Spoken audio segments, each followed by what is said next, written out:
Hello and welcome to CrossTalk, where all things are considered. I'm Peter Lavelle. Nelson Mandela, he is almost universally considered one of the greatest individuals of our time. He was a prisoner of conscience and a living symbol conquering adversity. However, he was far more complex than most mainstream media are willing to admit. Mandela's legacy is so much more than merely being a figure of inspiration and reconciliation.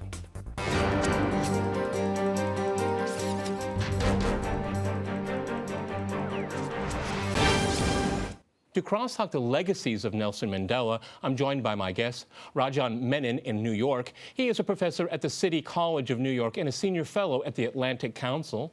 In London, we have Jeremy Keenan. He is the author of the upcoming book, Dying for Change, as well as a professorial research associate at the School of Oriental and African Studies at the University of London. And in Seattle, we cross to Ilana Mercer. She is a paleo-libertarian writer and journalist. All right, folks, crosstalk rules. In effect, that means you can jump in anytime you want. Ilana, if I can go to you first in Seattle, you got up earliest for this program. I've been watching a lot of the coverage of the death and the funeral and the coverage of this passage of this really, truly great man. And it's basically two words. He's an inspiration, and he was a figure of reconciliation. Is that enough for you? No, I'm also the author of a book called Into the Cannibals Part, Lessons for America from Post-Apartheid South Africa. And that is definitely not a hagiographic account of Nelson Mandela. I will leave it to your other guests to provide the odes and the hagiographic biographical details of a very genial and impressive man, but certainly his political legacy is not exactly impressive.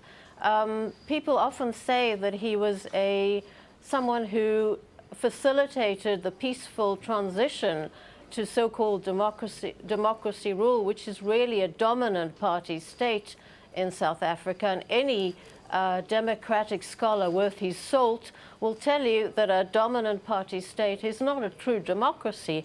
But Nelson Mandela did not require revolution because when he came out of prison, the Anglo-American axis of evil pretty much facilitated everything the ANC negotiated for. So there you had America, which is founded on a decentralized, devolved federal republic, advocating top-down, pure, raw rank democracy. Very little representation of veto power for minorities, no bicameral dispensation, and pretty much very little devolution to the provinces. So that is one of his legacies. Okay, well, that's one's enough right now. One's enough right now. Okay, Rajan in New York, if I can go to you, what kind of legacy is in your mind when you think of Nelson Mandela? Because I'll show my cards right up front. I mean, I'm a child of the Cold War, and I remember him in the context of the Cold War, South Africa, fighting communism, the global confrontation between the United States and the Soviet Union, and a great deal of his life before he went to prison was about that. Go ahead, Rajan. Right. So I appreciate Ilana leaving the hagiography to me and Jeremy, but I'm not here to do that. Look, when a man of this stature dies, you will have in the press a great deal of hagiography. And it behooves those of us who pretend to be scholars to look beyond that. So I'm not surprised about the hagiography. Now, Ilana mentioned the one-party state that came about as a result of what she called the axis of evil. Well, some historical perspective will tell us that during the era of apartheid, dominant party state. Dominant party state, yeah. Let me not just a one-party state, a dominant party state. If I could just finish. Okay, Rajan, continue. Yeah, so you'll have a chance, right? Continue. So, a dominant party state. Now, it's passing strange that the same axis of evil had a rather tolerant attitude toward apartheid South Africa during the worst years of apartheid. It is certainly true, and I think Mandela would be the first to admit it, because he was a much more introspective man than some of his admirers who are now trying to lionize him as a man without fault, that he was also facing a formidable structure in the form of apartheid South Africa and the National Party. And so much of what has happened in South Africa, I suspect, was disappointing to Mandela. Does he, in some sense, bear some responsibility for those failures? Absolutely so. I think one of the striking things about Mandela is whether it was as a husband and a father or as a political leader, he was not unaware of his faults, and so he was not a self-hagiographer, if you will. Okay. Jeremy, one of the things I find interesting in the coverage of Mandela and his death is that there's the culpability of Western countries and apartheid seems to be maybe not whitewashed, but really toned down a lot here. I mean, Western countries, including the United States, supported apartheid almost exactly to the very, very end. And is their support now, the way they adore Mandela, does that absolve them of their sins? Well, I think you've touched on a very important point there, and that is that the West, particularly the United States and Britain, whether they like to admit it or not, were basically supportive of apartheid. They were supportive of it basically by fighting against those things that might have damaged it or destroyed it, such as sanctions. And if we take both Reagan and Thatcher in the 1980s, they moved sort of literally heaven and earth to, if you like, destroy the pro-sanctions movement. Bearing in mind that at that time, most blacks in South Africa and all the various surveys that were done, which were difficult to do, but those that were done gave strong indication that the majority of blacks were in favor of sanctions against the apartheid regime, knowing that that was really the one thing, probably the only thing that would make it sit up and pay attention to the rest of the world. And so the pair of them, Thatcher and Reagan, were very strongly supportive, if you like, of the apartheid regime, although they wouldn't say it in so many words. And that is something we must not lose sight of. And of course, with the problem that Mandela had, really, he was, in a sense, between a bit of a rock and a hard place, as we might say. When he was, in a sense, with de Klerk negotiating the transition, he had, I think, very little to work with. In a sense, if a neoliberal agenda had not been put in place, the world would have turned against South Africa, and the markets would have probably pretty well destroyed anything that may have appeared at that moment. If I can go back to let me go back to Seattle here. That's a very good point, Ilana. Mandela was the front man. He was the face to sell this. Go ahead. Jump in. Can I just object to? I think there's a somewhat of a distortion here about the position of Ronald Reagan and Margaret Thatcher. They believed in constructive engagement, however much this was mocked, a gradual change rather than a top-down instantaneous transformation of majority-minority dispensation.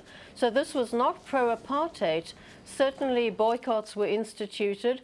There's a very valid argument against boycotts in terms of the economy of the country. Boycotts do hurt the poorest, surely. So Mrs. Thatcher was very adamant. I mean, she would have given anyone a handbagging to suggest that you transfer a country as industrialized and developed as South Africa to a bunch of ragtag communists, and that was the ANC in the 1950s. The platform was nationalization and communism. Okay, all right, Ilana, let me jump in here. Let me jump in here, but that didn't happen, and that's a very interesting point. Rajan, if I can go back to you, I mean, how do you think Mandela saw the world in 1990 after 27 years in prison? Because Ilana is absolutely correct. When he went to prison, there was a certain worldview. When he came out, what he wanted to do was virtually impossible. That's why I'm going back. He was a perfect front man for this new agenda in South Africa to end apartheid, importantly. Go ahead, Rajan. Well, my views largely align with Jeremy's, although Ilana makes some very, very good points. Look, we all have the luxury of 20/20 hindsight. When Mandela emerged from prison, on the economic side, had he followed the policies of Robert Mugabe or Idi Amin, and there had been massive white flight, as it was about 750,000 people, very quickly, whites, left South Africa, taking skill and capital with them. He realized that that would have a catastrophic effect on the economy. There were many people who felt that some of his policies were not redistributive enough. But I think you have to walk a fine line between redistributive policies and the need to avoid white flight that would have crippled the economy, but also because I think he believed in a multi-ethnic, multiracial South Africa. On the political front, he's been criticized for the truth and reconciliation process. But I think the alternative might have been a race war, which would have put South Africa in a much, much worse position than it is now. So were these perfect strategies? Can we do what Americans call Monday morning quarterbacking after the fact? Of course, that is true. But I think it behooves us to put historical figures in the context in which we found them. Okay, now, on the question of American constructive engagement... If I can just jump in... Sorry? Can I just jump in here? Real quickly. Go ahead, real quickly. Peter, can I just jump in here? Yes, I will. I think that his socialist sympathizers should not begrudge Mandela because he rebranded socialism. He was a very crafty third-way politician. He has followed the neo-Marxist prescription to the T in terms of land distribution, aggressive affirmative action, social racialism, socialized racialism, in which companies have to be co-owned by blacks, but not vice versa. So I think his socialist friends should not be so disappointed in his so-called neoliberal agenda. He did not liberalize the economy. He threatened nationalization repeatedly. So as far as myself am concerned, as a free marketer, Peter. I certainly do not think that he was Okay, liberalizing let's go back to economy. New York. Right before we go to the break, Peter, go ahead. We'll go back to New York. Go Let ahead. me give Jeremy a chance, and I'd like to respond. Yeah? We've got 10 seconds. Go ahead. Well, let me give Jeremy a chance. Perhaps he wants to say something. All right, then we're going to go to a short break here, all right? After a short break, we'll continue our discussion on Nelson Mandela. Stay with RT.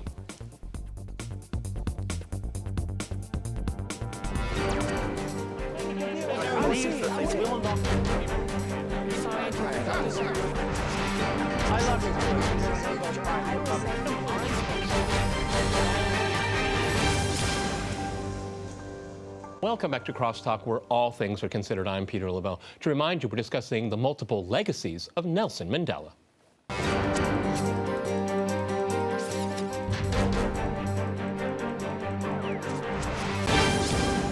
Okay, Jeremy, I'd like to go back to you in London. In the first part of the program, we actually are talking about, in a sense, is South Africa a better place today than it was before Mr. Mandela was released from prison? And I think we all agree that the end of apartheid is an absolute good, okay? But, you know, there's income inequality, there's poverty. Ilana brings up a very good point about pluralism. I mean, what kind of legacy did he leave behind for the average person in South Africa? Jeremy in London, please go. Well, I was in South Africa last week, and I was trying to answer this very same question. And I think it's very difficult to do in a couple of seconds. But I think there's two statistics that we need to remind ourselves of, which haven't really changed since 1994, that is when democracy began.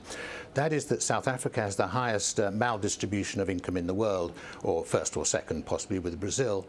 And secondly, it has the highest expenditure of GDP on private security. Those two facts, if you like, are obviously the two sides of the same coin. Now, at least for the first 10 years of post-apartheid, the argument was, yes, these figures are the legacy of apartheid. Well, those figures are still there. And now that argument no longer washes. We are looking now at the legacy, if you like, of neoliberalism and very strong neoliberal policies within South Africa. Now, Mandela himself may have threatened nationalization of this, that, and the other, but the point is that it never was. It was never put in practice. And the same goes today. And the impression I had last week was very, very interesting. And it was, and I worked there through the 80s, which was the worst time of apartheid. The impression I got last week, talking very much to the youth members of the ANC youth, which goes up to age 35, I should add. So these are mostly 30-year-olds. And even amongst the sort of 30% of the poor dispossessed, there was no mention, no talk, even when I was trying to get it going, of any sort of socialist agenda. All the various strategies and demands and so forth were in the context of a very strong sort of, if you like, right-wing capitalism. And a famous saying at the moment is, we've fought for our freedom, now we're fighting for money. So in a sense, much of I think the legacy of the post-apartheid era is to turn racial capitalism into a class-based capitalism. And that is where I think the fight is now taking place. this. And I must say, I was left with very positive feelings from my talks last week with the ANC youth members and the members of the economic freedom fighters of this legacy, what needs to be done and where it has gone wrong. And I came away, left the country the day before Mandela died, with a very positive feeling for the first time in a long time. Ilana, could it have been very much different? Because part of the negotiating strategy to have Mandela released in the first place, the ANC made this deal, you know, how the economy was going to be run. There wasn't going to be nationalization of the mines, for example, of factories. It was going to be what was the flavor of the time, a neoliberal agenda. And so, again, you know, I'm kind of stressing, and I don't mean to be disrespectful. I don't want to be disrespectful to he was the face of the agreement that was made that he had probably very little to do with outside of, you know, I will represent this agenda. Go ahead. I'm not. Peter, with due respect, I'm not going to have capitalism besmirched. All business, including mines, have to be co-owned by blacks. This is a different form, a mutated form of socialism. It's racialized socialism. In other words, the mines have to take on black, mostly from the elite ANC kleptocracy. They have to take on ownership. So to say that we have rampant capitalism is absolutely untrue. The rate of distribution, the rate of the proportion of taxpayers to tax consumers is 1 to 11 in that country. So you have a very energetic distributionist scheme. And the thing that Nelson Mandela has never mentioned, and I want to mention because we care about human rights and the quality of the individual's right in South Africa, in the new South Africa, is the ethnic decimation of the Afrikaner population, especially the rural community and the farming community. He never raised his voice in protest against these pogroms. I'm very glad you mentioned that. If we go back to New York, that's a very sensitive issue. I've noticed that Western mainstream media absolutely doesn't want to talk about that, but that is an issue in post-apartheid Africa, South Africa. Let's talk about distribution and redistribution. In apartheid South Africa, there was also a highly distributionist system. The whites controlled most of the economy and the blacks were denied political rights. Now, let's not fight the legacy about why this was and so on and so forth.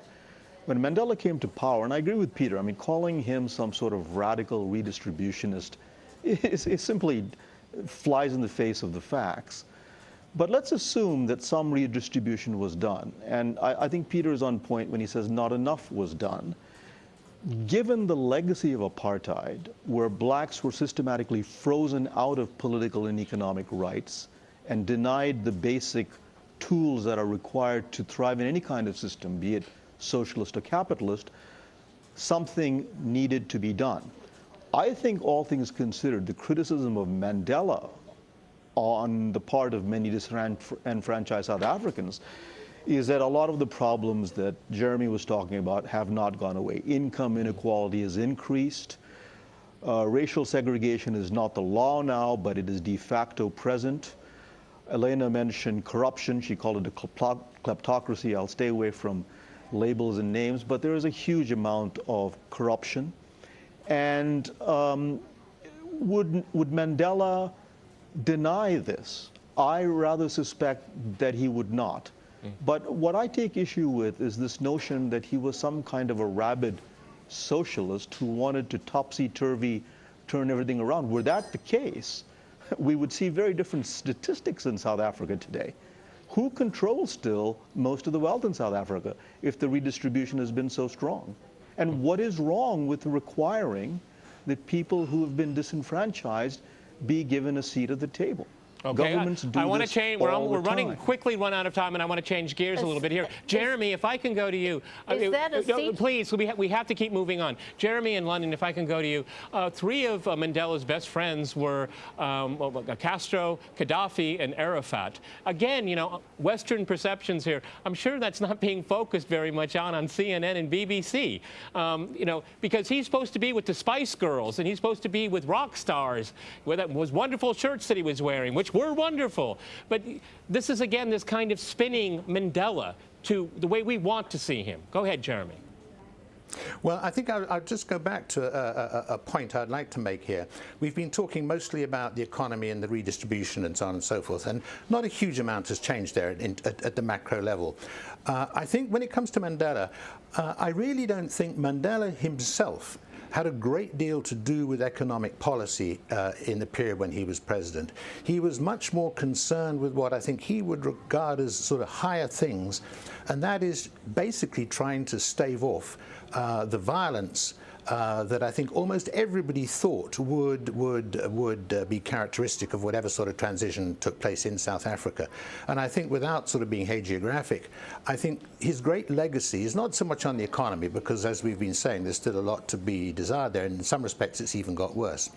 But at the end of the 1980s, when apartheid was at its very worst, I was working there then. I think very, very few people ever thought there could be a peaceful transition.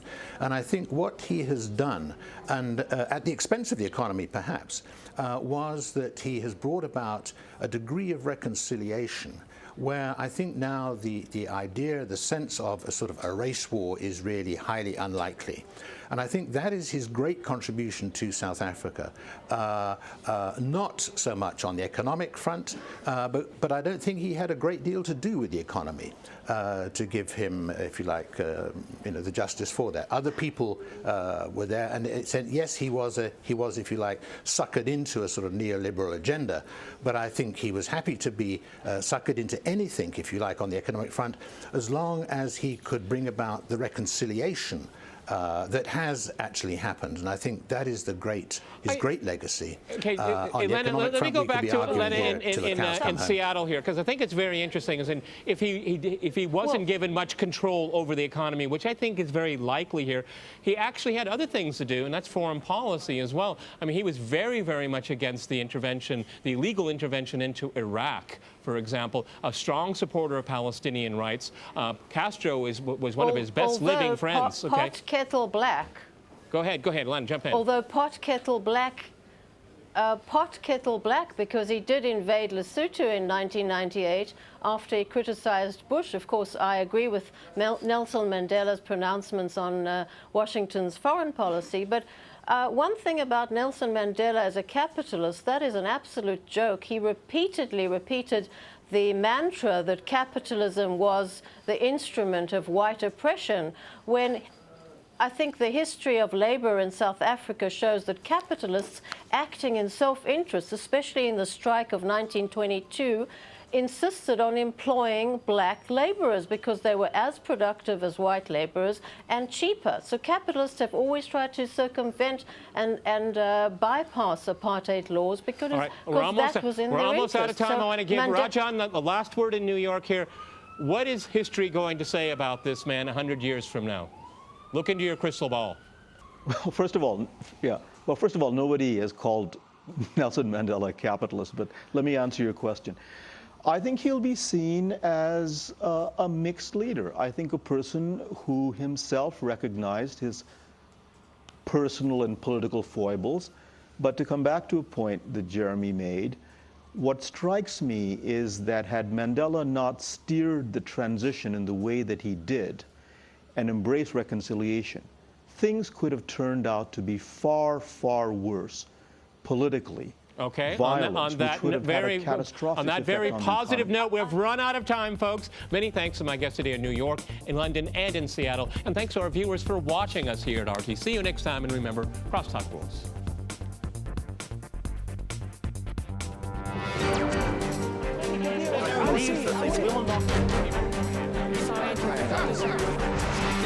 I love you.